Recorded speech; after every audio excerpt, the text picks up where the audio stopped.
I'm here today with my CCI 412 class, Archaeology of Roman Daily Life. So much of what we do in this class is trying to sort of use experimental archaeology to recreate the sort of lifestyles and practices of people in the past. And the idea here was to get some really hands-on experience with somebody who is an expert on it. Being able to come out here and see this happen firsthand gives you a real different experience and perspective, even from the way that things smell, the heat of the furnace when you're standing under the sun, and all of these things it's really hard to recreate if you're just reading about it in a book.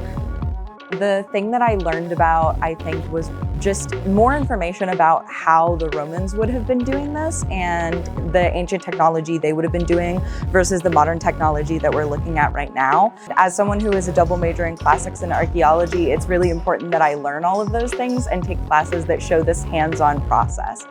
So I'm an aspiring author, and learning about manual processes such as smelting down coins really helps out with world building for fantasy stories. This is pretty different from our classes I've had because a lot of my classes aren't really hands-on like this. It was really cool to attend this in person. One of the things I wanted them to do was thinking about things like, how did coin casting work? What types of impact did it have on the body? What did the actual coins look and feel like? So even though the Romans were mostly striking coins rather than casting, it was a really good opportunity for them to get experience with what people would have been doing in the past.